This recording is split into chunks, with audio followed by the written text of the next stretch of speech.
Assalamualaikum warahmatullahi wabarakatuh. Selamat berjumpa lagi pemirsa dalam acara UG Talk eksklusif IKN setiap hari Senin pukul 8.30 hingga 10 waktu Indonesia bagian Barat.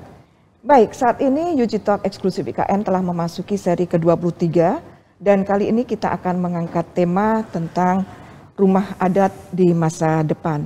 Bersama saya Pancawati Dewi dari studio UG TV. Pemirsa, saat ini saya ditemani oleh dua narasumber yang luar biasa.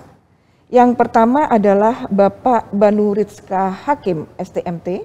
Beliau adalah Wakil Ketua Bidang 5 IAI Kalimantan Timur, sekaligus dosen arsitektur Politeknik Negeri Samarinda, Kalimantan Timur. Apa kabar Pak Banu? Sehat Pak? Selamat pagi Bu Panca.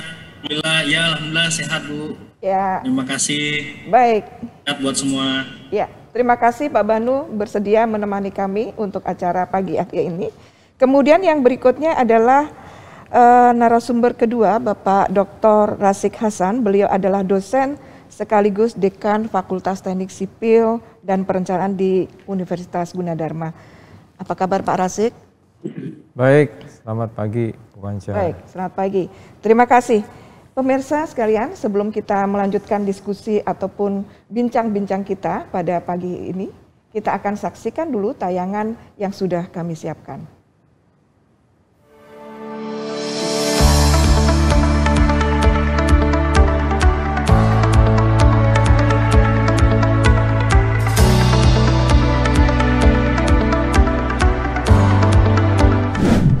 Pemirsa UG TV, saat ini saya berada di atas perahu tambangan dan kita akan segera menuju pada desa Tenun, Kampung Pamanahan, Kota Samarinda, seberang di Kalimantan Timur. Yuk kita menuju ke sana.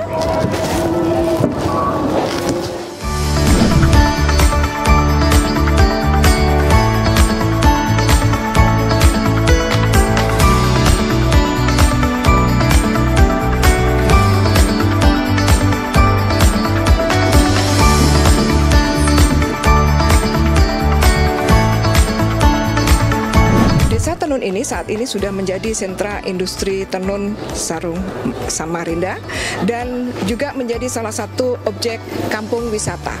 Saat ini saya berada di depan dari rumah adat yang sudah menjadi cagar budaya rumah adat di Kota Samarinda seberang tepatnya.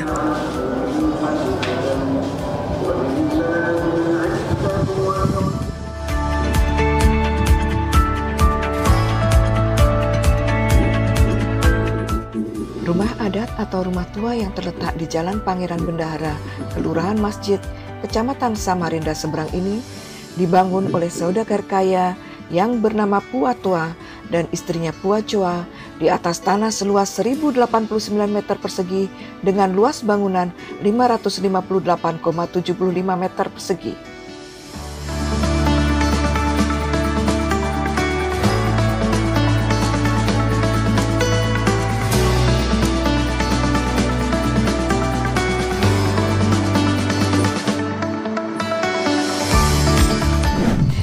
Kawasan rumah adat ini juga dilengkapi dengan 4 bangunan yang mereka juga menyebutnya pendopo yang digunakan sebagai penunjang dari kegiatan utama di rumah adat. Kita lihat di bagian bawah dari rumah adat ini sudah mengalami sebuah transformasi atau perubahan di mana lantainya yang pada awalnya adalah tanah dan biasanya tonggak-tonggak kayu sebagai penopang dari struktur lantai.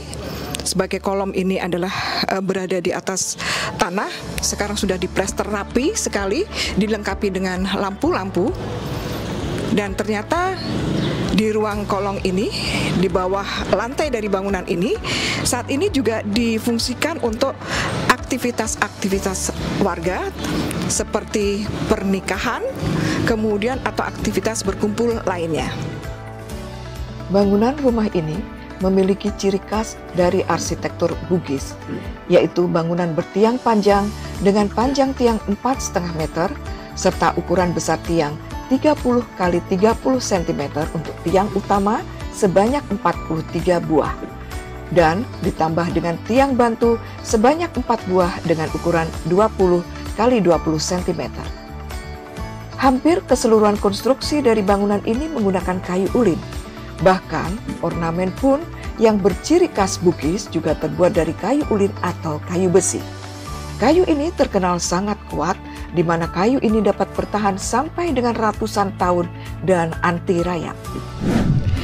Pintu masuk dari bangunan rumah adat ini terletak di salah satu sisinya, yaitu tepatnya di sisi bagian kanan. Kita akan masuk ke dalam. Ada apa di dalam?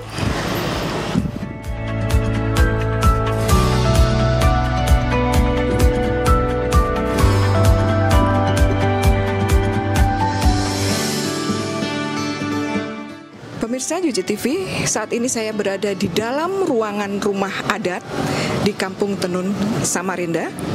Kalau kita lihat saat ini ternyata ruangan ini tidak hanya digunakan untuk berembuk warga secara adat, tapi juga digunakan untuk aktivitas lain, seperti misalnya semacam galeri, informasi tentang sejarah dari Kampung Tenun ini sendiri, ataupun jenis-jenis sarung tenun yang ada di kota Samarinda.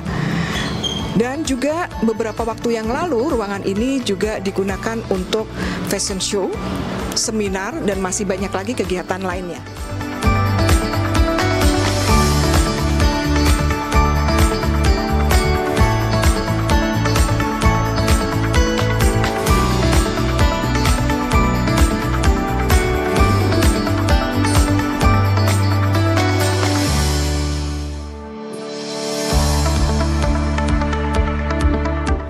Salah satu pengunjung yang ternyata adalah salah satu tokoh nasional yang cukup penting atau bahkan sangat penting di Indonesia adalah Bapak Dr. Andes Muhammad Hatta.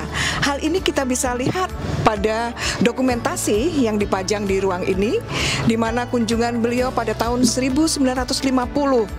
Kemudian ini adalah motif sarung pilihan dari Bung Hatta, dan juga ada kunjungan wisatawan asing sudah dimulai pada tahun 1974.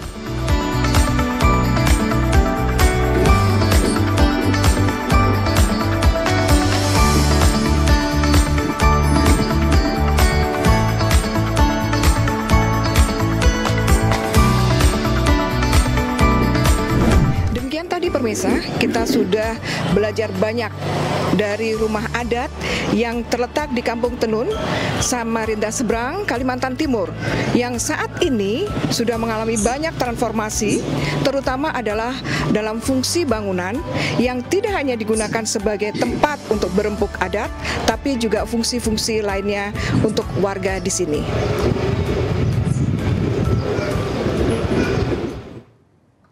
Baik, demikian pemirsa Yuji TV, itu adalah oleh-oleh kami dengan Pak Rasik waktu itu ya. Kita ada kunjungan ke Kalimantan Timur, dan Pak Banu itu kami sempat ke beberapa tempat, katakan seperti itu. Dan sebelum kami minta tanggapan dari Pak Banu untuk menjelaskan lebih jauh lagi tentang rumah adat, saya akan mencoba membacakan sedikit saja CV dari Pak Banu. Beliau lulus S1 dari ITENAS Bandung, kemudian lulus S2 dari Universitas Atmajaya Yogyakarta. Artikel dan hak cipta yang sudah diperoleh oleh beliau sudah cukup banyak sekali. Terakhir saja, tahun 2021 ada sebuah karya video tentang pengabdian desa binaan di Kutai Kartanegara. Betul ya Pak Banu ya? Baik, Pak Banu, mohon bisa diceritakan lebih lanjut. Tentunya kami pada waktu ke sana sangat singkat sekali waktunya, tentang rumah adat khususnya yang ada di Kampung Tenun Samarinda Seberang ini. Silakan Pak Banu. Iya, baik, terima kasih Bu Panca dan Pak Razik. Selamat pagi semuanya. Semoga kita dalam keadaan sehat.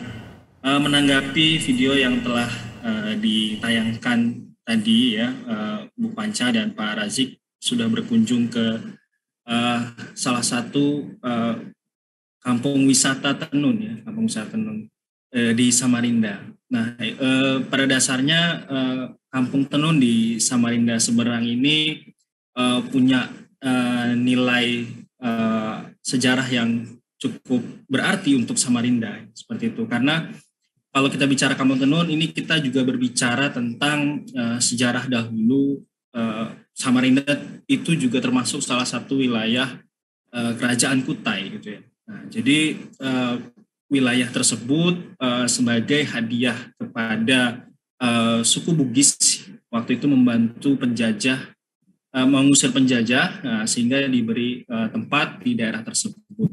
Nah, sehingga daerah tersebut oleh Raja Kutai pada waktu itu diberi nama Samarinda karena posisi lahannya itu ada di kawasan yang dua daerah yang cukup rendah di Samarinda, sehingga berkembanglah akhirnya dengan nama Samarinda. Nah, kenapa akhirnya Kampung Tenun ini menjadi vital dalam sebuah sejarah Samarinda, dan termasuk juga ada cerita tentang suku Kutai di situ. Di Kutai itu di setiap tahun itu ada acara festival adat Erau gitu, di mana nanti di akhir kegiatan tersebut ada yang namanya istilah belimbur gitu ya, belimbur. Nah, belimbur itu kita buang naga ya, buang naga. Nah, pada posisi kegiatan tersebut itu akan mampir di Kampung Tenun tersebut ya, daerah tersebut. Kemudian nanti naga tersebut akan dibuang di Kutai Lama. Nah, ini adalah satu prosesi yang penting ya di sejarah penting di Samarinda. Nah, menanggapi tadi ya, masyarakat Bugis diberi tempat, tepatnya Bugis, suku Bugis Goa, ya itu di Kesultanan Goa ya, itu diberi tempat di situ, kemudian berkembang menjadi pemukiman. Nah, artinya bermukim itu juga membawa adat istiadat ya, adat istiadat yang dibawa dari Bugis gitu ya. Jadi salah satunya adalah tenun gitu ya. Nah, akhirnya berkembanglah menjadi kampung wisata tenun hingga sekarang, seperti itu. Nah, itu rumah yang didatangi oleh Bu Panca dan Pak Razik adalah salah satu bukti bahwa eksistensi sejarah Kesultanan Goa ya dan Kesultanan Kutai punya makna penting di perkembangan sejarah dan rumah adat yang ada di Samarinda. Nah, itu mungkin yang bisa kita lihat ya, kita punya jejak sejarah yang bagus ya di Samarinda. Nah, memang ya, artinya rumah adat yang di sekarang itu sudah dijadikan sebuah tempat berkumpul masyarakat gitu ya, untuk kegiatan-kegiatan adat ya. Tadi dijelaskan untuk pernikahan, untuk berembuk keluarga, bahkan waktu itu ditetapkan sebagai kampung wisata tenun itu di tahun 2012.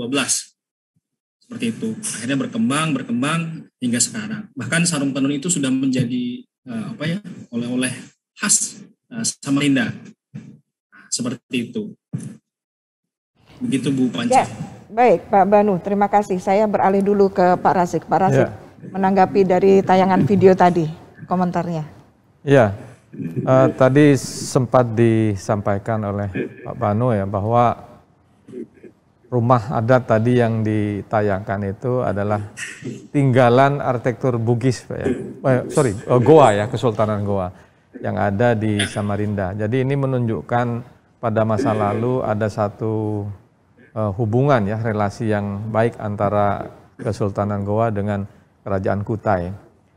Nah, memang kalau dilihat dari apa yang tadi ditayangkan, fungsi heritage itu menjadi sangat penting dan vital di dalam bagaimana kita menjaga identitas. Ini kaitannya dengan topik kita kali ini, identitas dalam rangka bagaimana nanti membangun ibu kota ke depan. Nah, dari sini kita bisa baca bahwa ada keterkaitan yang sangat erat antara sejarah, khususnya dalam hal ini adalah perkembangan budaya, arsitektur, dan bagaimana ini dibawa untuk dilestarikan dan menjadi ikon pada masa kini. Nah, tentunya arsitektur tidak saja dibaca sekedar sebagai sebuah tempat, tapi di situ ada makna-makna yang terkandung yang akan mengarahkan bagaimana perkembangan ke depan itu seharusnya masyarakat berbudaya, berkehidupan di dalam kehidupan masa kini. Nah, salah satu sebetulnya yang menarik itu ini karena Kampung Tenun ya Bu Panca. Jadi Saya zaman dulu ya, zaman kecil di Madura itu sangat dikenal kalau anak-anak itu sudah diajarkan pakai sarung di Madura. Sejak kecil saya tahu itu namanya sarung Samarinda. Sarung Samarinda. Jadi rasanya kami itu bangga kalau pakai sarung Samarinda gitu. Dan saya ternyata sampai ke tempat ini. Nah, ini menjadi ikon sebetulnya. Nah, tenun itu menjadi satu ikon yang penting. Kemudian dikaitkan dengan bagaimana arsitektur, warisan arsitektur itu berkolaborasi gitu. Jadi ada tempat arsitektur yang mengemban sejarah masa lalu, dan ada tenun yang bertahan hingga kini, dan itu menjadi ikon yang sangat kolaboratif. Nah, mungkin ini nanti ke depan bagaimana di dalam mengembangkan IKN itu hal-hal yang seperti itu perlu dijaga dan dilestarikan. Jadi ada tenun, ada hubungan atau relasi masyarakat Bugis atau Goa dengan Kesultanan Kutai di Samarinda, dan ada kegiatan bertenun, dan ada arsitekturnya di situ. Jadi bagaimana arsitektur sebagai sebuah tempat, tenun sebagai sebuah karya, dan masyarakat yang saling berkolaborasi. Ini tentu harus dibina untuk bisa menjadi modal di dalam kita meletakkan sejarah penting di dalam bagaimana IKN nanti dikembangkan ke depan.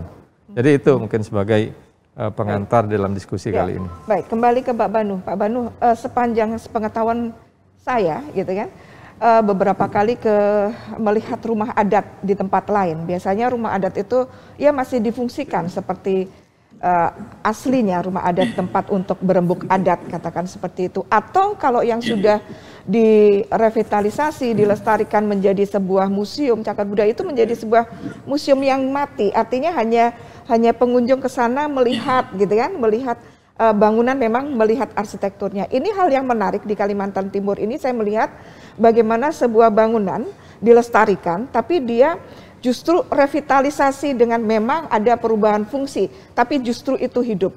Pendapat Pak Banu tentang hal ini? Baik Bu. Jadi memang kalau melihat kondisi yang sekarang, memang kalau lihat dari teori revitalisasi, yaitu masyarakat kita di Kalimantan Timur itu memang punya satu kebiasaan, yaitu istilahnya itu berkumpul bersama, berkumpul bersama. Kemudian nah hal ini tuh juga tercermin di rumah-rumah adatnya gitu ya, baik yang rumah ditinggali secara pribadi maupun rumah adat yang dijadikan sebagai media komunal ya, seperti itu. Nah itu seperti saja misalnya tadi kita melihat di kampung Tenun ya, itu bahkan tidak hanya rumah adat yang direvitalisasi menjadi ruang komunal bersama, itu untuk rumah-rumah tinggalnya pun masih adopsi arsitek tersebut gitu ya. Salah satunya dengan misalnya teras rumah itu ya, atau disebut dengan tamping ya, yang sekarang mungkin di kampung Tenun itu dijadikan tempat untuk show off prosesi menenun tersebut. Nah, seperti itu. Eksistensi ini yang memang terus dijaga oleh kami di Kalimantan Timur. Seperti itu, Bu. Baik. Kalau pandangan dari masyarakat sendiri terhadap masyarakat di Kampung Tenun itu sendiri terhadap rumah adat ini bagaimana? Ya, ini merupakan satu kebanggaan ya, yang jelas Bu, di kami di Kalimantan Timur, terutama di Kampung Tenun ya. Semenjak dijadikan sebuah kampung wisata tenun ya, ini justru menambah ekonomi masyarakat ya, masyarakat di sana. Ekonomi masyarakat yang ada di Kampung Tenun khususnya gitu ya. Nah ini ya akhirnya ini menjadi hal yang positif lah untuk revitalisasi rumah tersebut. Gitu.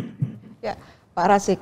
Bagaimana Bapak menanggapi tentang adanya perubahan fungsi dari rumah adat yang sebelumnya tentunya kita sama-sama tahu fungsinya untuk berembuk adat. Ya, mungkin perlu kita baca lebih makro ya. Jadi sekarang itu kan zamannya zaman teknologi informasi komunikasi ya.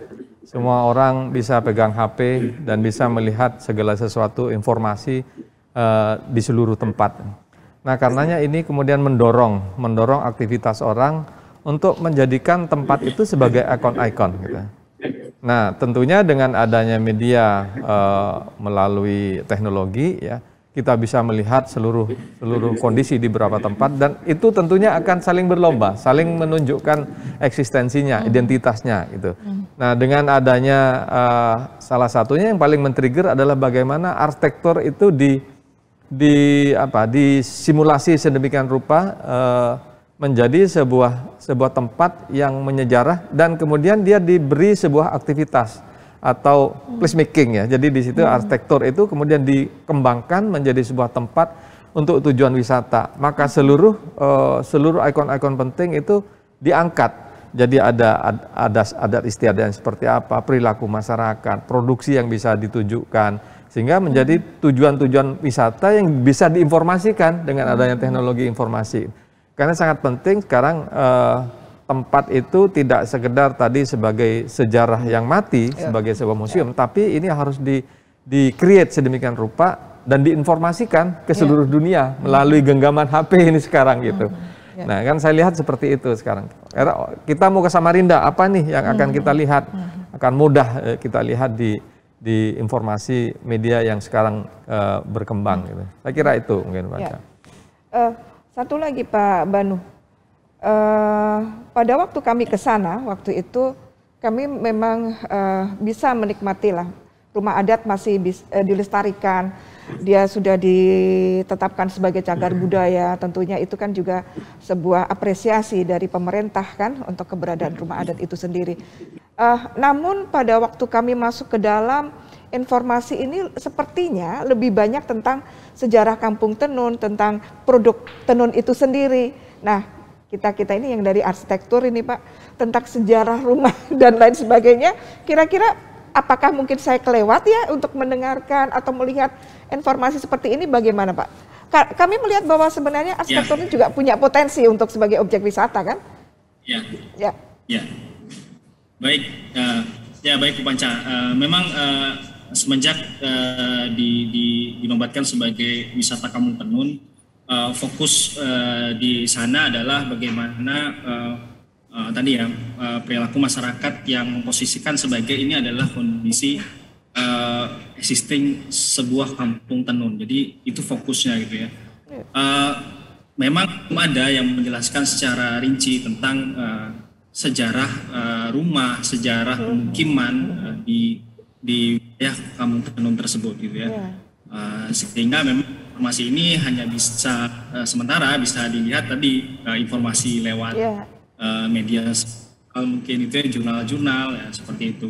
Kalau itu memang belum ada di sana gitu.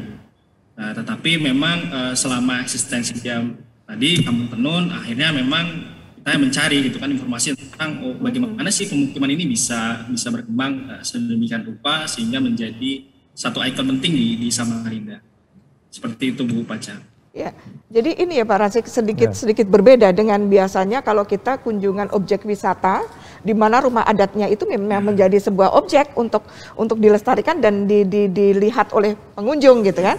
Ini sepertinya agak tersamar akhirnya rumah adat. Pendapatnya gimana? Ya, mungkin ini menjadi catatan perlu untuk ke depan. Salah satu contoh misalnya ya kami Pak dari mahasiswa arsitektur itu beberapa waktu yang lalu berkunjung ke Korea misalnya dengan mahasiswa.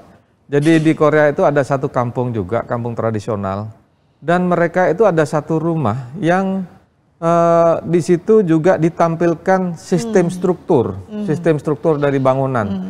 Jadi mulai bagaimana cara membuat hubungan tiang dengan pondasi, tiang dengan balok atas, dan seluruh ornamen-ornamen. Dan di situ ada workshopnya gitu di dalam kampung adat itu. Kampung tradisional di Korea. Jadi saya kira ini juga menjadi salah satu masukan untuk ke depan bagaimana ini bisa dikembangkan. Ya memang ini terus berkembang kreasi-kreasi seperti itu. Ya ini sebetulnya dengan adanya menjadikan kampung ini dinamakan sebagai Kampung Tenun, ini sudah satu titik awal yang baik gitu ya. Ya kalau kita browsing gitu di internet, kita buka Kampung Tenun, kita sudah langsung tahu tempatnya, titiknya di mana, ada apa saja di situ. Nah mungkin nanti tinggal dikembangkan apa saja yang bisa disajikan lagi untuk ke depan. Baik, terima kasih Pak Razik dan Pak Banu. Kita tahan dulu sebentar, kita break dulu untuk ke segmen berikutnya.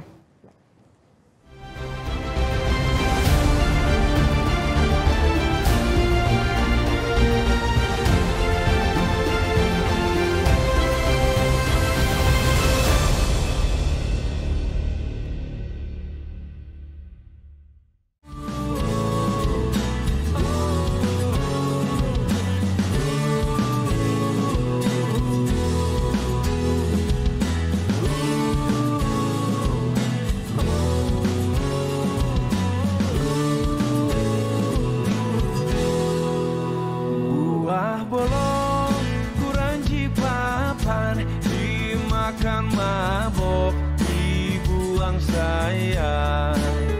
Busuk embok etam kumpulkan, rumah jabok etam lestarikan. Buah salak mudah diperam, dimakan kelak dibuang sayang. Subuh dan sanak etam kumpulkan untuk menyambut wisatawan.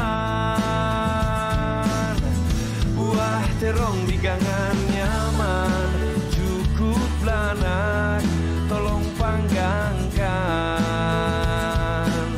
Museum Tenggarong Mula Warman, Yok den sanak etam kenangahkan.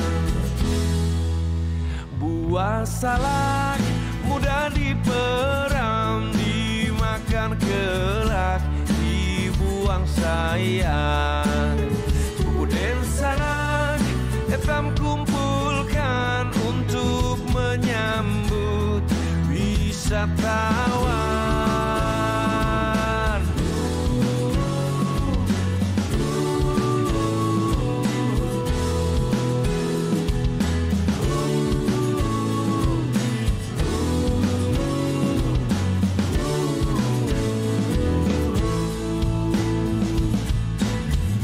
Buah terong di gangan nyaman, cukup belanak tolong panggangkan.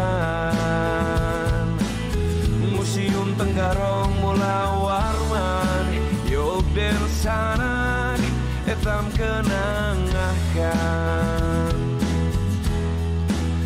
Buah salak mudah diperam, dimakan kelak dibuang sayang. Sepupu den sanak etam kumpulkan untuk menyambut wisatawan. Sepupu den sanak etam kumpulkan untuk menyambut wisatawan.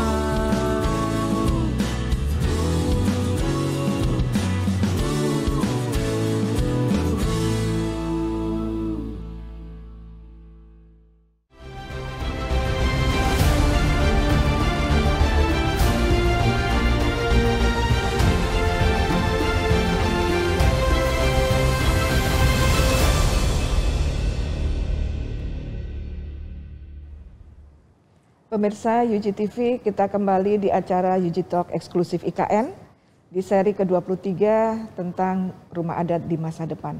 Kalau tadi kita sudah bersama-sama menyaksikan bagaimana rumah adat di Kampung Tenun di Samarinda seberang, kita akan bergeser sedikit ke Desa Budaya Pampang. Kita akan menyaksikan rumah lamin adat Pemungtawai melalui video berikut.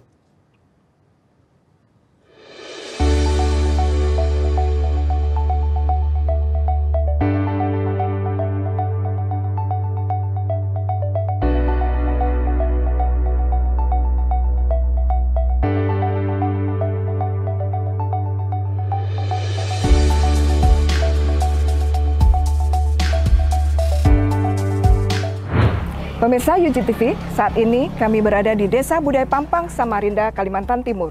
Tepatnya kita berada di Lamin Adat Pemungtawai dan kita akan lihat keseruan yang ada di sekitar ini. Yuk! Salah satu keunikan rumah lamin terdapat pada berbagai ukiran ornamen di bagian dinding ataupun di bagian bangunan lainnya yang mengisahkan tentang filosofi orang Dayak. Beberapa ornamen melambangkan bentuk dari beberapa binatang yang dianggap memiliki makna atau simbol yang cukup penting, antara lain burung enggang, buaya, naga, dan harimau. Selain itu juga terdapat beberapa patung manusia. Garis lengkung dan lingkaran juga merupakan bentuk ornamen yang penting. Garis lengkung ini diambil dari bentuk dasar tumbuhan pakis atau paku yang berbentuk spiral dan sering ditemukan di Kalimantan. Ornamen ini melambangkan persatuan dan persaudaraan suku Dayak.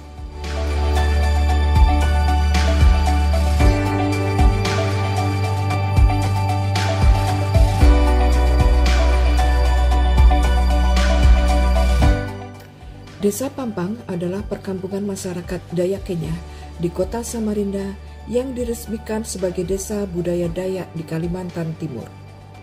Sebagai salah satu tujuan objek wisata, Desa Budaya Dayak di Kalimantan Timur ini juga dilengkapi dengan sebuah art shop, yaitu tempat di mana pengunjung wisatawan dapat memperoleh berbagai macam jenis kerajinan khas Kalimantan Timur.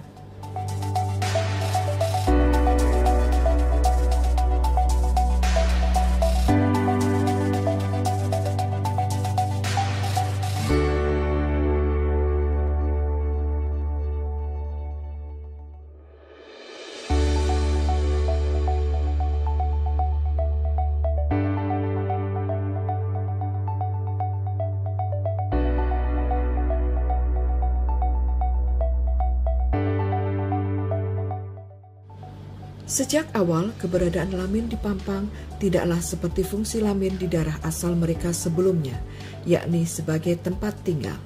Namun, sebagai pusat kebudayaan, termasuk berkesenian orang Dayak Kenya yang ada di Pampang itu sendiri. Perubahan fungsi Lamin ini turut mempengaruhi penataan ruang dan peruntukannya. Seperti saat ini, tempat melakukan aktivitas kesenian adalah menggunakan ruang yang diberi nama pagen atau pagen, semacam teras di mana pada sejarahnya fungsi ini dulunya sebagai tempat berkumpul, bukan untuk kegiatan menari dan bermusik seperti yang kita saksikan sekarang. Adapun tempat menari atau bermusik dulunya biasanya dilakukan di halaman rumah panjang orang Dayak.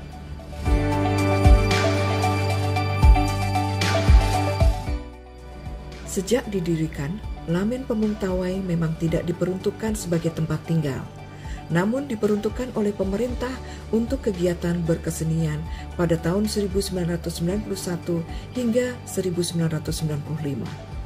Selama 4 tahun tersebut, aktivitas di Lamin Pemungtawai berupa aktivitas berkesenian, namun belum disaksikan oleh pihak luar komunitas masyarakat Dayak Kenya di Pampang itu sendiri.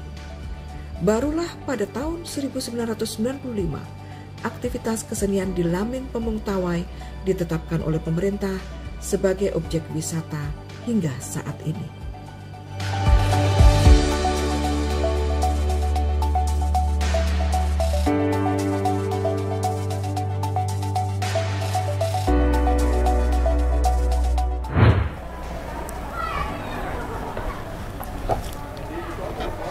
Pemirsa UJ TV, demikian liputan kami dari Desa Budaya Mampang, Samarinda, Kalimantan Timur.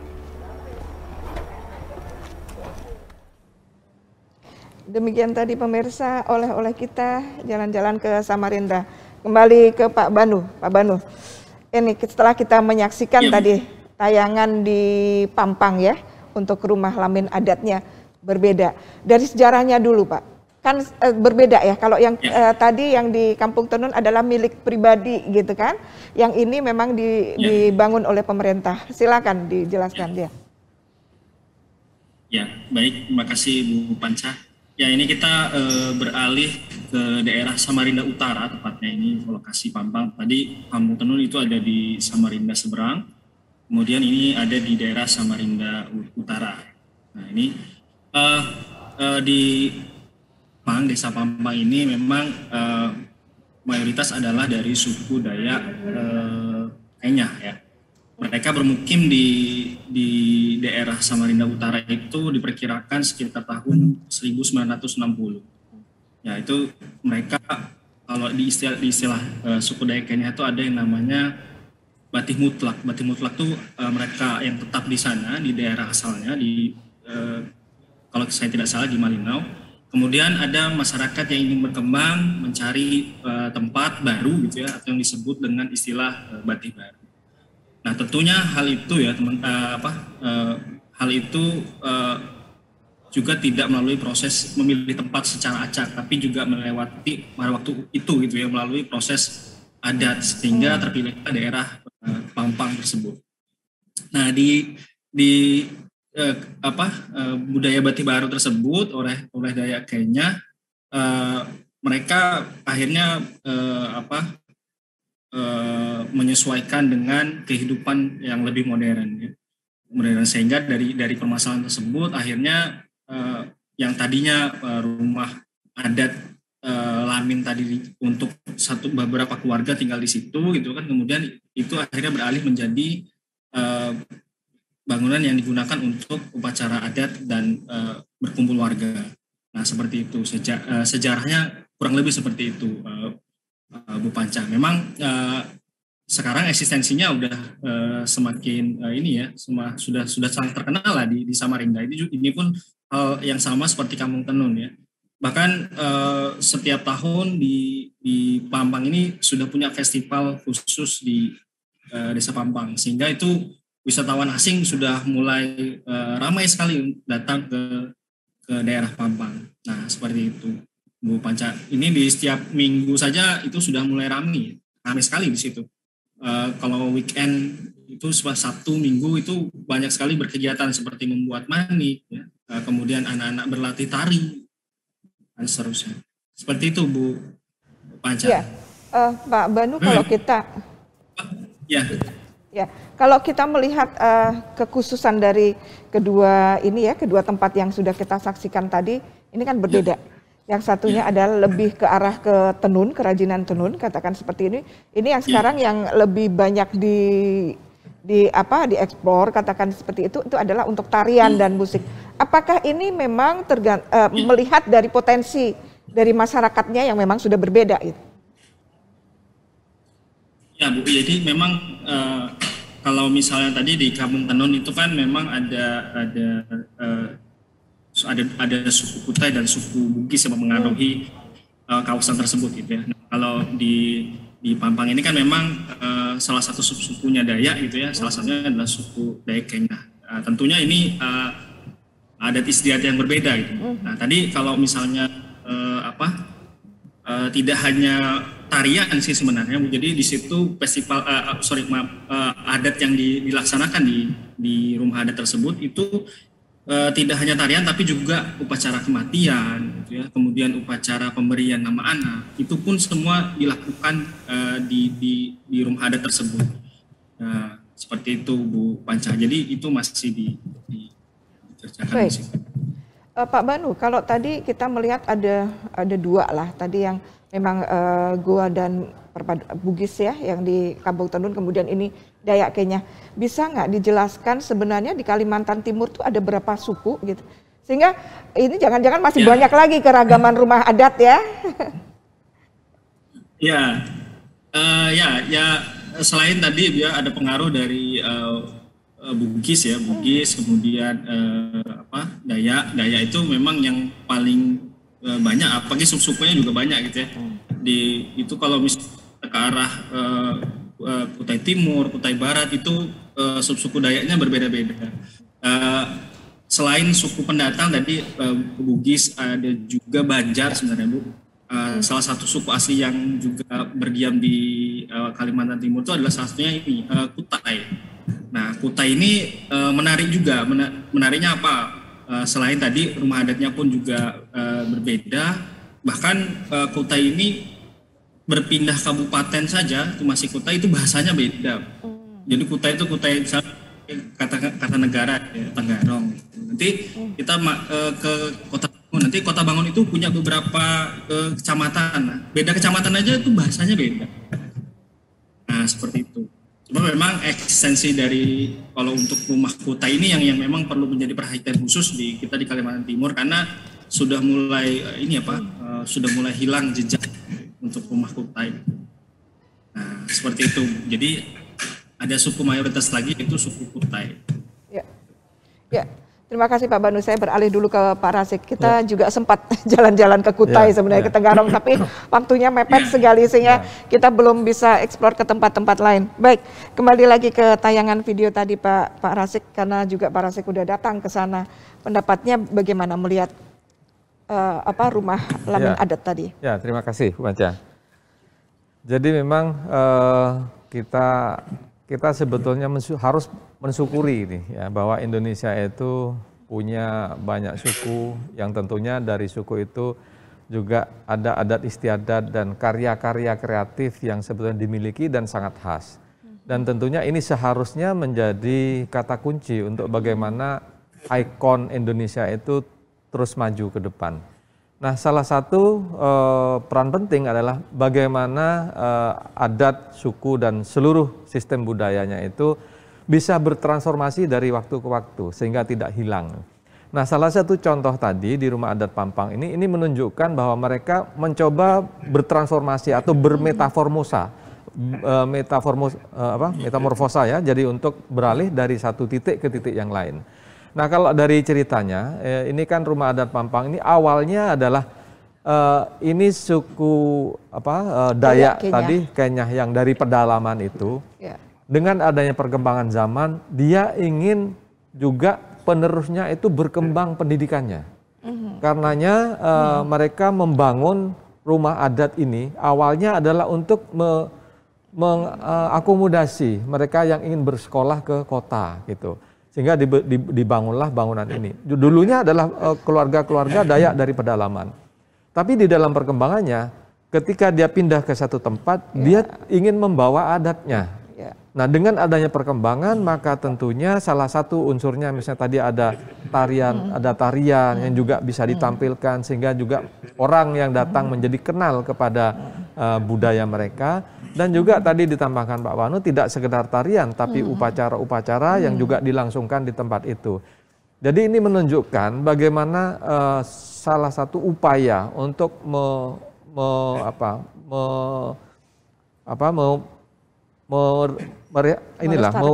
warisan itu agar tetap dipertahankan gitu. Jadi dia dari pedalaman pindah ke kota, anak-anaknya berkembang, dan anak-anaknya itu juga kemudian bisa mewarisi, ada tarian-tarian yang terus diajarkan, sehingga budaya yang mereka miliki itu masih tetap lestari sampai sekarang.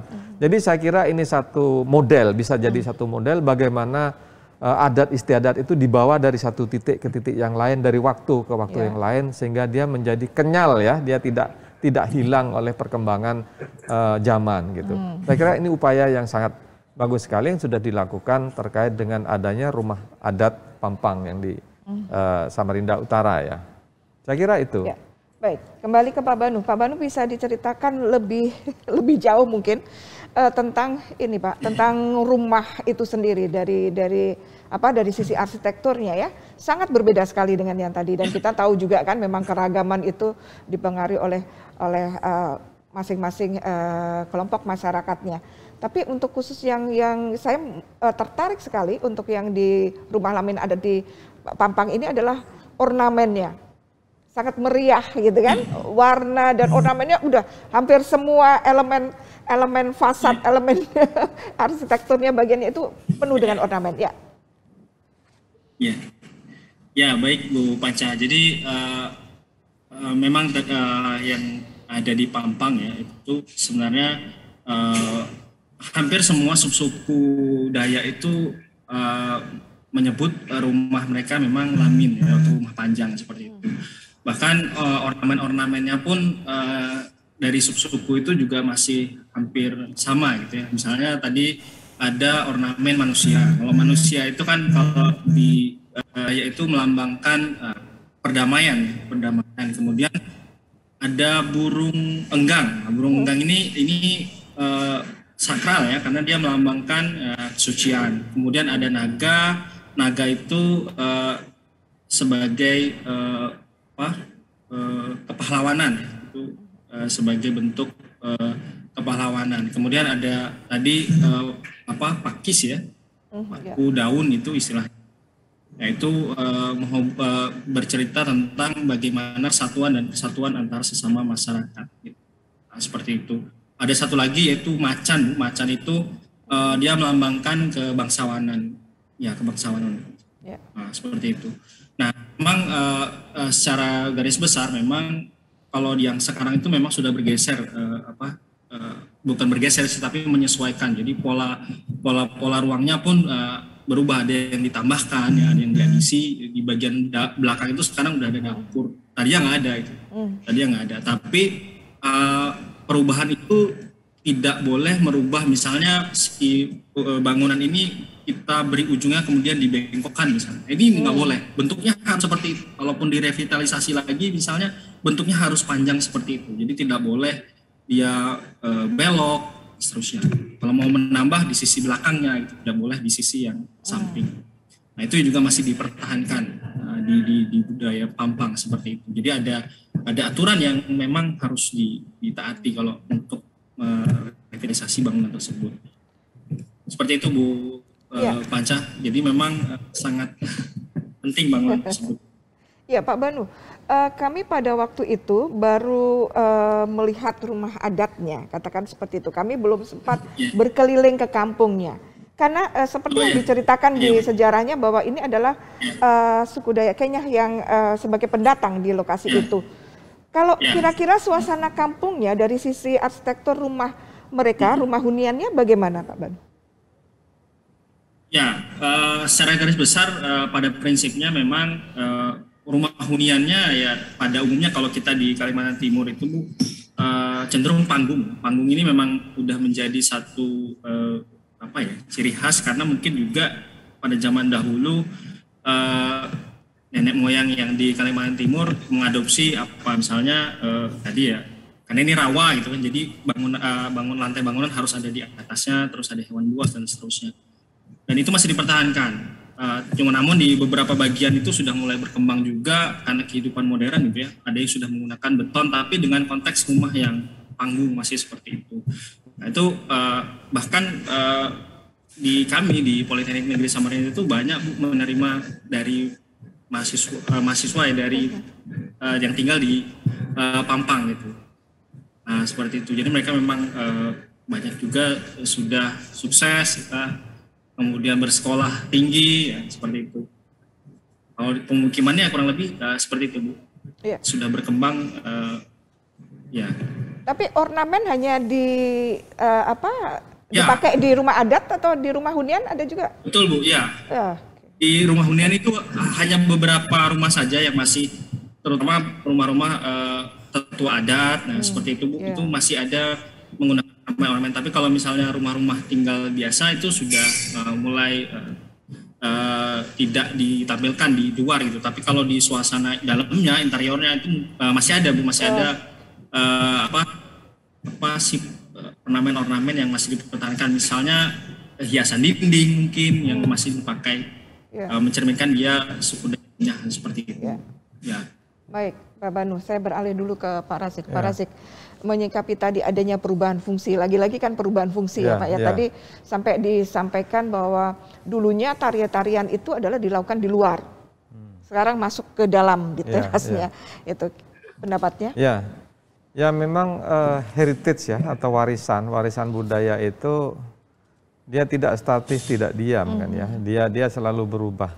Jadi sebuah karya budaya itu yang pertama-tama adalah dia diciptakan, dikenalkan, dikembangkan, dibanggakan, dirubah dan bisa dihancurkan gitu. Bisa seperti itu gitu. Ini satu proses yang memang perubahan-perubahan yang selalu terjadi di dalam setiap peradaban gitu. Nah, kalau dilihat dari dari tadi rumah Pampang ini sebetulnya sangat menarik untuk digambarkan bagaimana ia berubah dari satu bentuk ke bentuk yang lainnya, dari satu fungsi ke fungsi yang lainnya.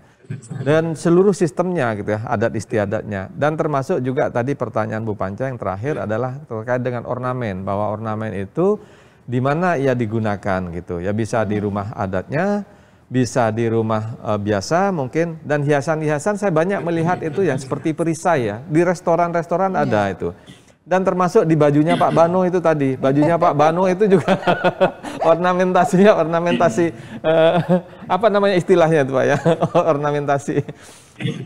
Jadi persatuan kan pakis nih. Nah, pakis tadi kan itu melambangkan persatuan. Ada di batik gitu ya, kan di lukisan dan sebagainya. Itu sudah menjadi ikon. Kalau kita melihat bentuk yang seperti itu, wah itu adatnya Dayak gitu, ornamen Dayak. Jadi saya kira itu artinya bahwa warisan itu tidak stagnan, dia terus berkembang, dia menjadi liat ya, jadi ulet gitu ya. Dia tahan terhadap perubahan-perubahan perkembangan dengan caranya sendiri-sendiri gitu.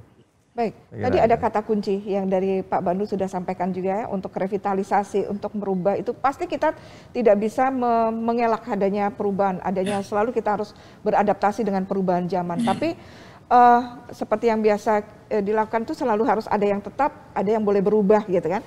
Pak Rasik mungkin bisa ceritakan tentang ya adaptasi bagaimana sebuah, katakan dalam hal ini arsitektur terhadap perubahan zaman. Memang ada yang harus tetap dipertahankan sebagai ciri khas kan. Nah, kira-kira biasanya di kasus-kasus lain mungkin biasanya yang boleh berubah dan yang harus tetap itu apa supaya identitas tidak hilang? Iya, itu memang sangat tergantung kepada bagaimana kita melihat kunci-kunci yang ada dari yang paling kalau dari arsitektur kan yang paling nyata adalah bentuk, biasanya bentuk terutama yang tadi ornamentasi dan sebagainya. Kemudian ada hal-hal filosofi yang sangat mendasar karena rumah itu adalah cermin budaya masyarakatnya. Dia seperti keong ya, dia kemana-mana selalu dibawa. Nah, dan itu yang menjadi pilihan-pilihan yang harus kita tetapkan. Tadi mana yang berubah? Tadi seperti disampaikan, yang namanya rumah lamin itu ya selalu bentuknya persegi panjang seperti itu, tidak boleh berbelok dan sebagainya. Ini kan satu hal yang kunci-kunci yang harus disadari gitu.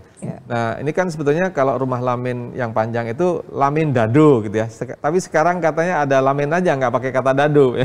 Jadi ini menunjukkan bahwa ada hal khusus yang spesifik yang memang harus ditetapkan oleh adatnya itu sendiri gitu. Untuk dibawa sebagai sebagai kunci ya, ikonik yang sehingga akan menjadi dasar untuk tidak berubah dan secara konsisten terus diadopsi dari waktu ke waktu. Ya, baik, diskusi yang menarik sekali Pak Rasik dan Pak Banu. Sayang sekali pemirsa, kita harus rehat dulu untuk ke segmen berikutnya.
Tempat lahir beta di buah ini besarkan Buddha. Tempat berlindung di hari tua sampai akhir menutup mata. Tempat berlindung di hari tua sampai akhir menutup mata.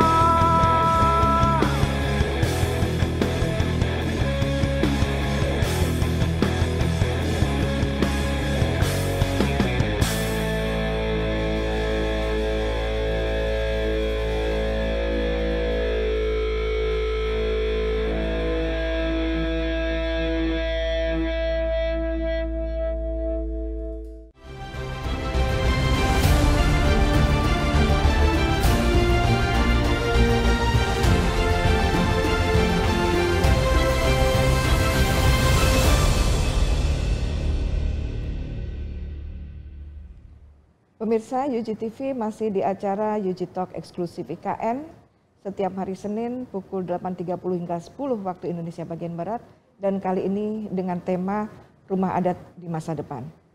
Sebelum kita lanjutkan bincang-bincang kita pada segmen terakhir ini, kita akan tayangkan hasil wawancara dari tim kami di Kalimantan Timur. Pemirsa UGTV dimanapun berada, kami sekarang berada di Desa Adat Pampang. Kebetulan bersama kami Bapak Laing selaku koordinator kesenian, bidang kesenian di Desa Adat Pampang. Jadi saya ingin membahas tentang beberapa hal terkait dengan kondisi rumah Lamin Pampang ini.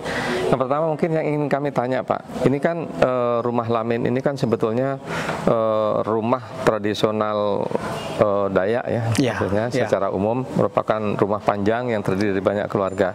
Cuman saya lihat sekarang yang di sini ini cukup besar Pak ya, jadi dengan besar, ornamentasi yang sangat bagus. Ini awalnya gimana Pak ceritanya? Ini kan rumah tinggal kemudian jadi tempat pertunjukan kalau nggak salah ya. Baik, pertama-tama kalau pertempo dulu Lamin Dado itu adalah rumah panjang.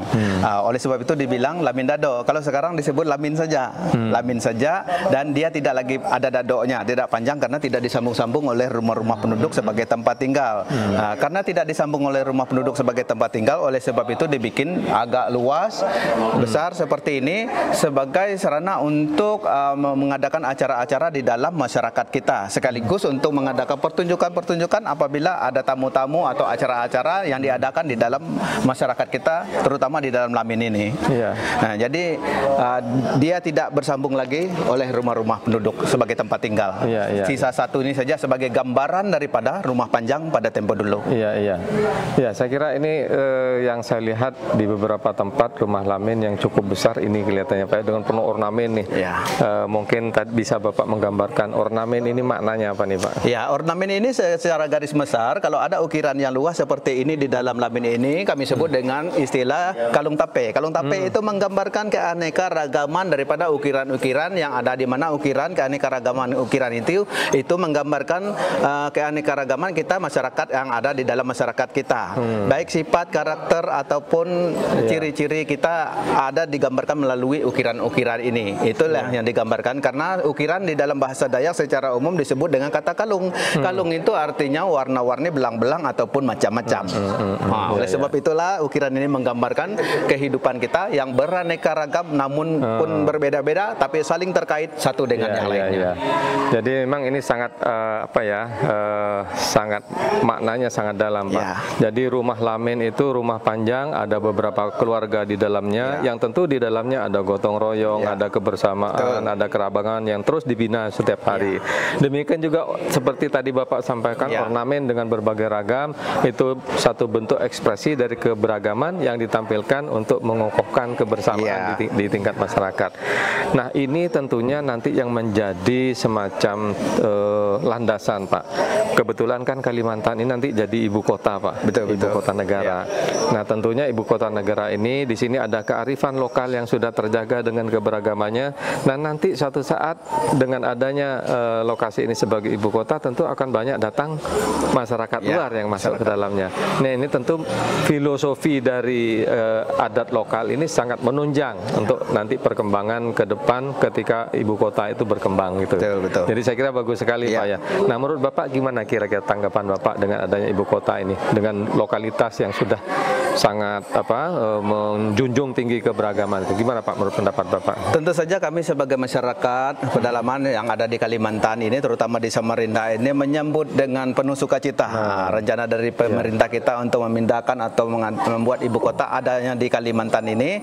Jadi itu suatu kesempatan bagi kita untuk terus melestarikan seni dan budaya ini, menunjukkan kepada orang lain supaya di mana ciri-ciri daripada kita itu, karakter kita sebagai bangsa kelihatan melalui seni dan budaya ini.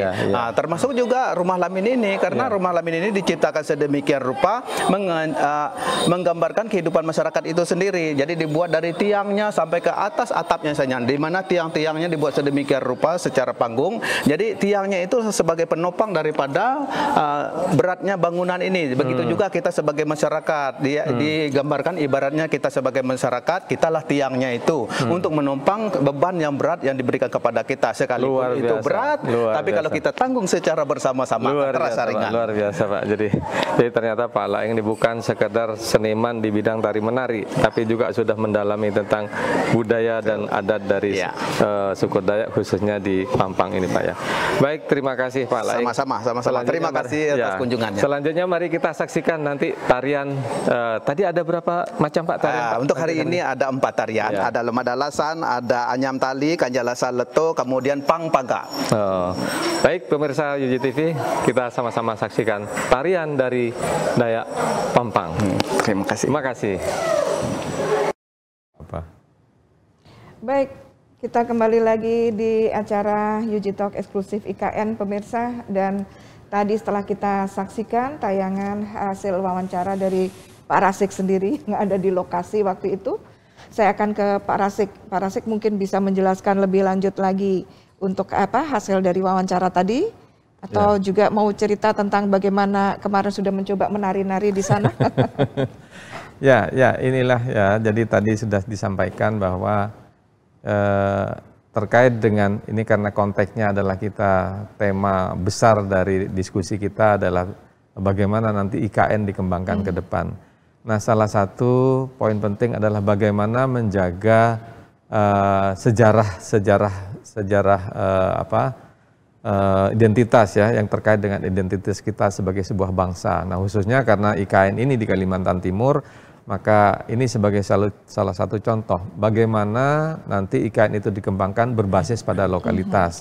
Nah, tentunya ini juga tidak saja Kalimantan Timur sebagai titik tolak ya untuk mengembangkan IKN ke depan. Karena sudah disampaikan oleh Pak Jokowi bahwa IKN ini namanya saja adalah ibu kota Nusantara sebagai sebuah etalase dari seluruh suku, seluruh adat istiadat dan seluruh nilai-nilai budaya yang ada di Nusantara.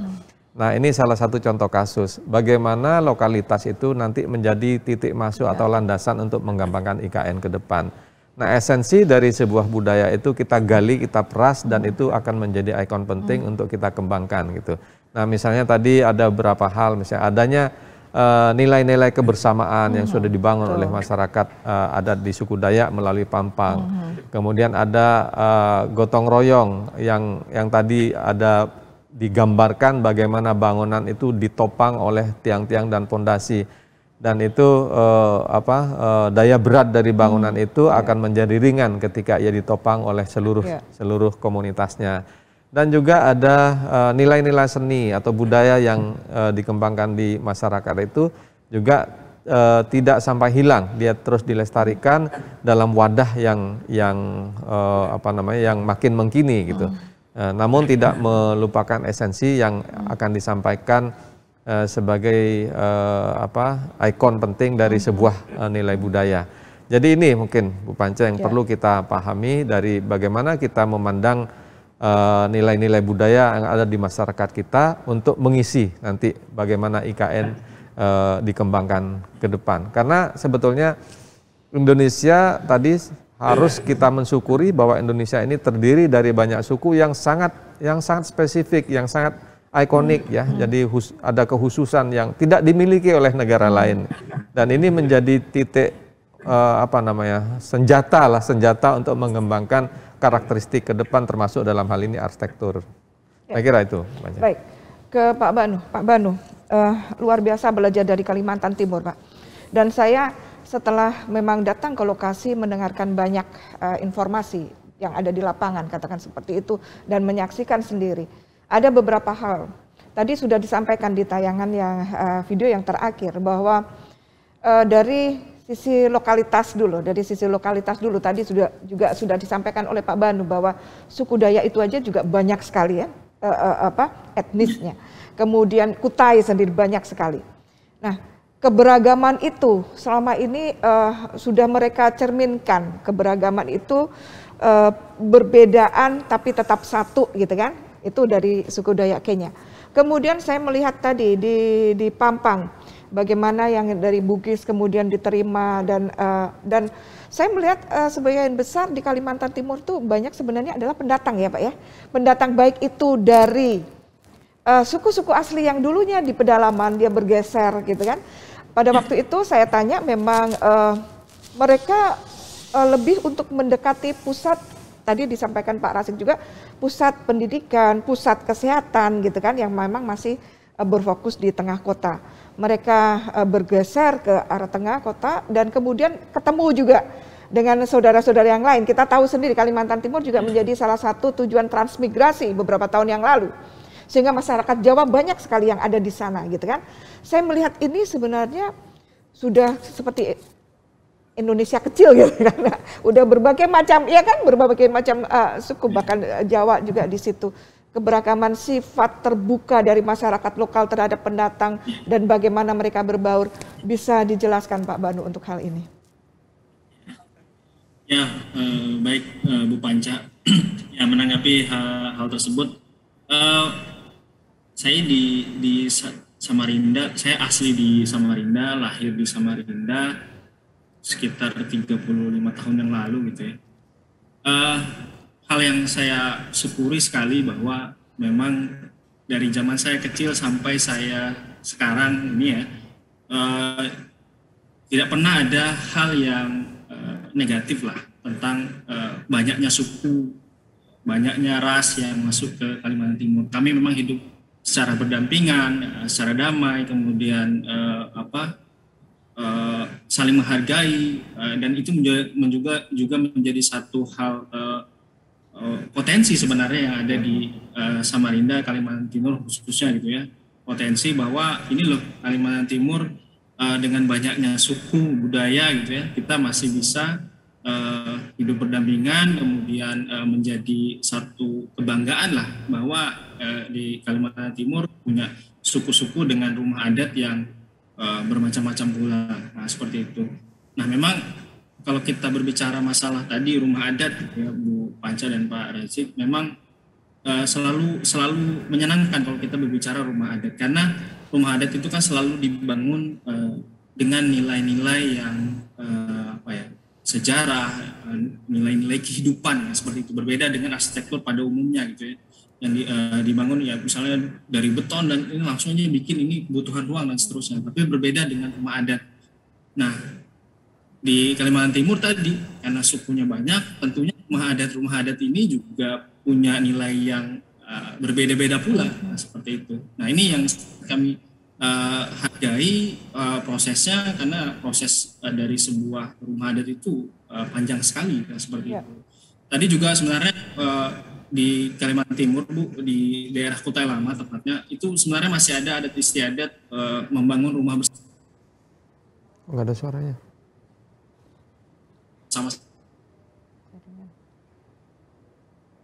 Sampai membangun ke atap di Kutai Lama dan seperti itu.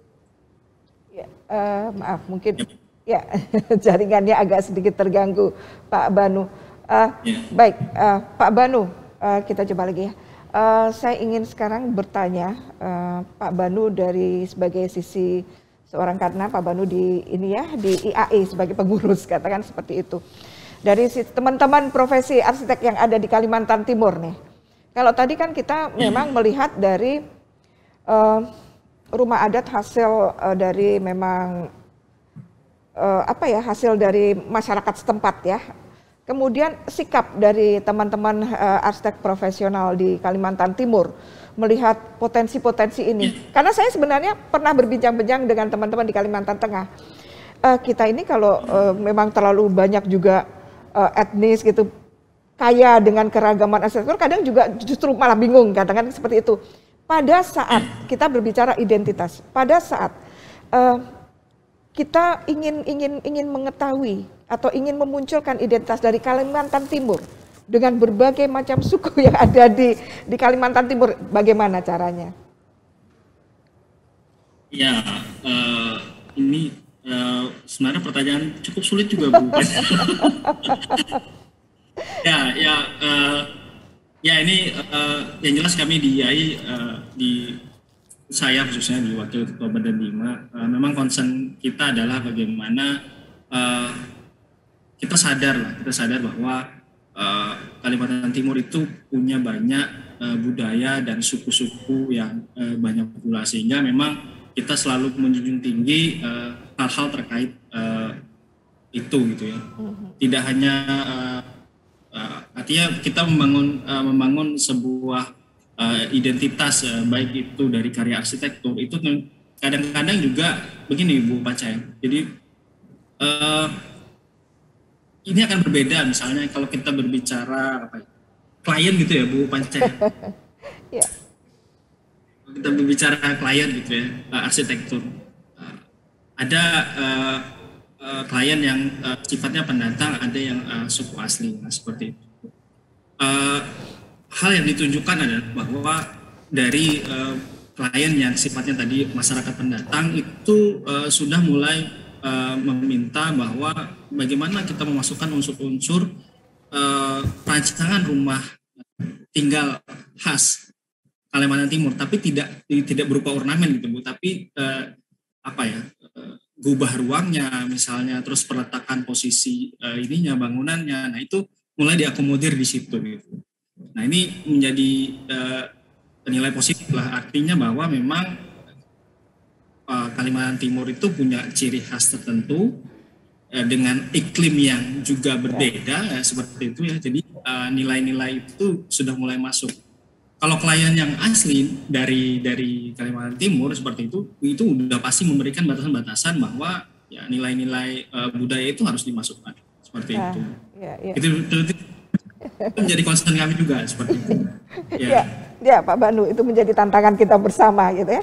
Dan Pak Rasik melihat ini tadi dari Kalimantan Timur saja ya, bagaimana dengan beragamnya suku yang ada di sana, kita ingin memunculkan identitas, apalagi ini negara Pak, Nusantara gitu kan, berapa ratus suku etnis yang ada di, nah sehingga kira-kira gimana Pak?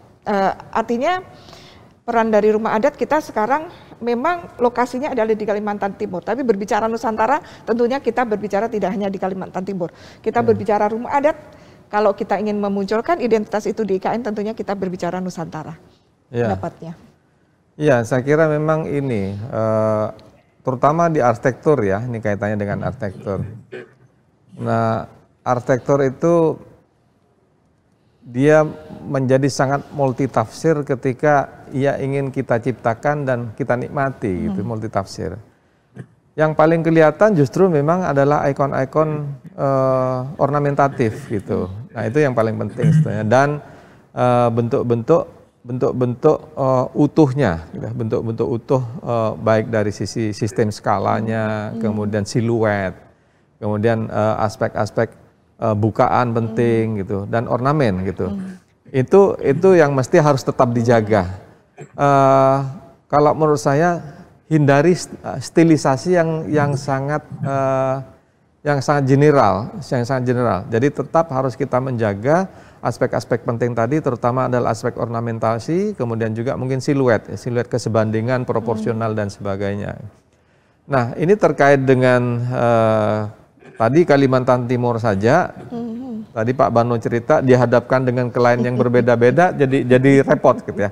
Tapi tentunya ada kata kunci mungkin yang harus ditetapkan dengan ketat gitu, aturan misalnya melalui undang-undang bangunan gedung atau peraturan terkait dengan bangunan gedung. Ada satu sistem-sistem yang harus ditetapkan sebagai guideline gitu. Terutama bagaimana sistem proporsi dari bangunan itu. Kemudian dari ornamentasi terutama yang paling, karena itu yang paling kelihatan.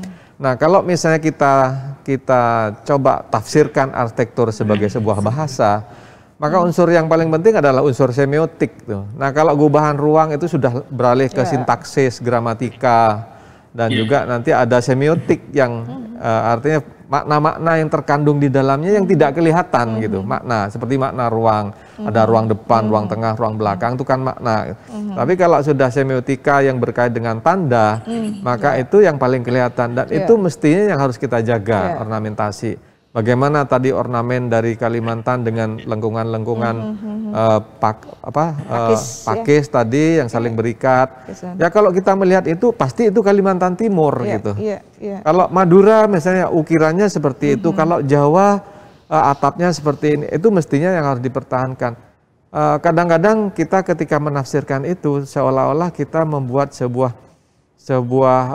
pengambilan cuplikan bentuk begitu saja, tapi sebenarnya nggak apa-apa, sah-sah saja gitu kan, bagaimana cara, karena itu yang paling kelihatan gitu. Jadi mungkin itu, apalagi tadi sudah ditetapkan bahwa ibu kota Nusantara ini salah satu unsur pentingnya adalah yang pertama adalah satu lingkungan yang berkelanjutan, artinya aspek-aspek lingkungan alami dengan bagaimana nanti ada lingkungan yang non alami itu harus berkolaborasi gitu ya, ada simbiosis gitu.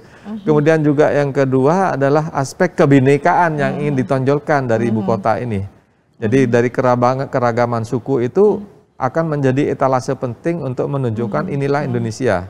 Dan yang ketiga bagaimana membangun ekonomi yang berkelanjutan, karena bagaimanapun ekonomi memiliki peran penting di dalam kehidupan berbangsa gitu. Jadi tiga aspek itu yang akan menjadi kata kunci dalam ketika kita mengembangkan ibu kota.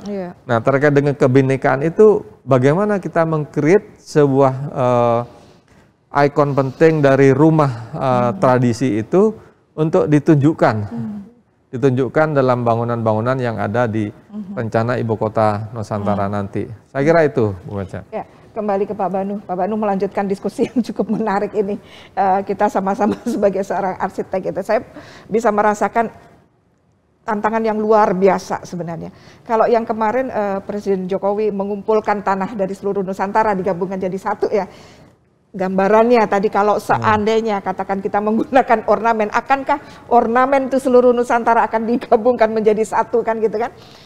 Kemudian berapa banyak gitu ya, berapa banyak keragaman itu, ataukah mungkin kita harus mencari benang merah. Ukiran pakis itu juga dikenal di Jawa gitu kan, ulir dan lain sebagainya gitu kan. Warna gitu kadang ada kesamaan makna. Kemudian juga kalau kita melihat dari struktur bangunan arsitektur lokal yang ada di Nusantara itu rata-rata, meskipun ada juga yang tidak panggung, rata-rata semua juga panggung, meskipun ada perbedaan ketinggian. Apakah memang kita harus mencari benang merahnya, atau di satu saat kita harus memang seperti tadi kebinekaannya harus ditunjukkan, ya akan berapa banyak gitu kan? Mungkin gini Bu Panca, ini dalam sistem ketatanegaraan kita, itu kan presiden itu menjadi pimpinan dari provinsi-provinsi. Mungkin ada baiknya gitu nanti ada perwakilan gedung-gedung provinsi gitu. Jadi nanti seperti jadi taman mininya Indonesia Indah gitu. Bisa jadi seperti itu gitu. Ya, provinsi aja juga bingung ya Pak. Nah, provinsi milih formal. Yang tadi kan yang provinsi aja juga mungkin bingung karena itu. Mungkin yang tadi Pak Banu, kira-kira bagaimana sih teman-teman di arsitek profesional katakan mencoba untuk mencari identitas, ini juga PR kita bersama sih sebenarnya. Ataukah itu harus dicari atau sebenarnya nggak usah lah katakan seperti itu sebagai sebuah ikon negara karena ini. Ya, Bu Panca, ini apa namanya? Tadi Bu Panca bilang bahwa memang ini satu tantangan ya Bu Panca kita di Timur itu. Pada prinsipnya kita di Kalimantan Timur itu siap gitu, menerima kebinekaan itu gitu ya. Artinya siap ini pun juga apa namanya mencakup bagaimana masyarakat di Kalimantan Timur juga mempersiapkan diri bahwa ini adalah salah satu kesempatan untuk apa namanya istilahnya apa ya, merevitalisasi lagi atau menimbulkan kembali ini loh kebudayaan yang ada di Kalimantan Timur itu. Waktu penyatuan tanah, kemudian juga Presiden menginisiasi pertemuan antara perwakilan suku ya yang di Kalimantan Timur. Nah itu merupakan satu hal komitmen bahwa memang masyarakat di kita berbagai macam suku itu sudah siap gitu. Sudah siap, kita mendukung. Nah, tinggal dicari, memang tadi saya setuju Bu, kita harus mencari nih bagaimana aturan seperti apa dari suku-suku ini menginisiasi bahwa ini loh kami ada di sini, kami bagian dari IKN. Seperti itu Bu Panca. Iya Pak Banu.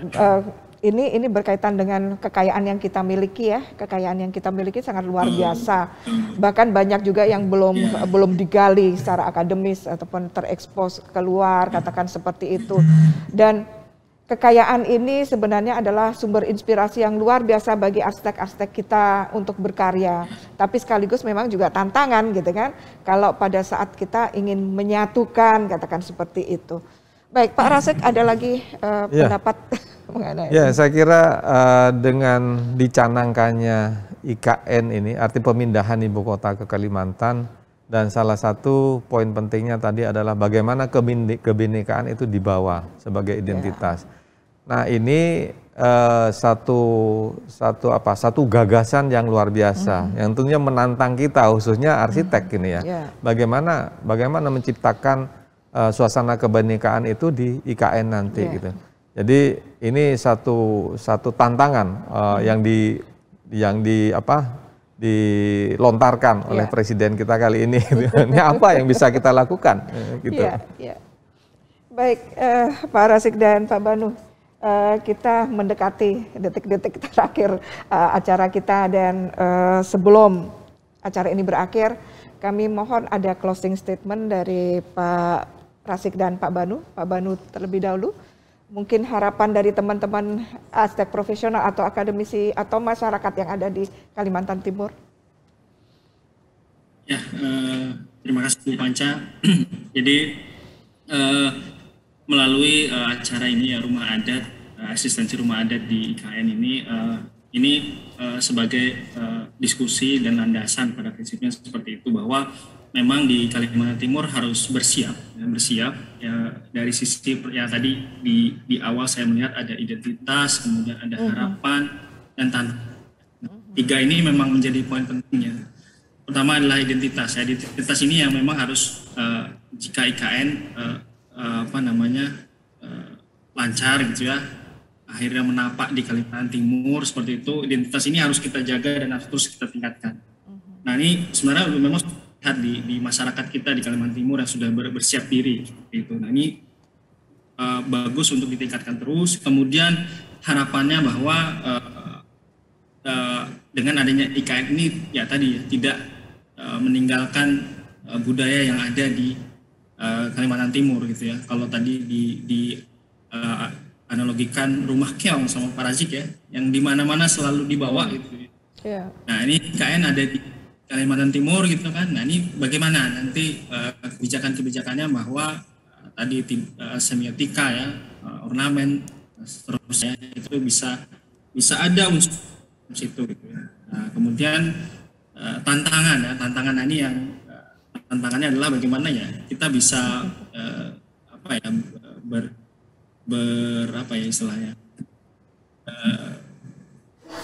istilahnya itu bisa menyesuaikan diri ya, seperti itu ya, bisa menyesuaikan diri. Masyarakat Kalimantan Timur bisa menyesuaikan diri. Artinya dengan adanya IKN ini kan tentunya gelombang modernisme itu juga besar gitu. Nah, itu yang menjadi tantangan di kita ya. Semoga ini bisa menjadi langkah awal, mata masyarakat bisa terbuka bahwa kita IKN, kita udah harus siap-siap. Seperti itu, Bu. Baik, terima kasih Pak Banu.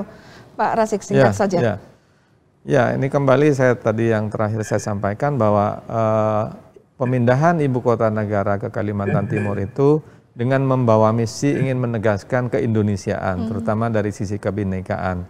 Kita adalah bangsa yang besar, yang yang terdiri dari banyak pulau, yang memiliki adat istiadat, suku-suku yang sangat beragam dan sangat kaya. Dan ini tidak dimiliki oleh negara lain gitu. Betul. Ini kita yang punya yang keragaman seperti itu. Khususnya dari sisi arsitektur, ini mestinya menjadi kekuatan gitu. Ada yang sangat khas ya.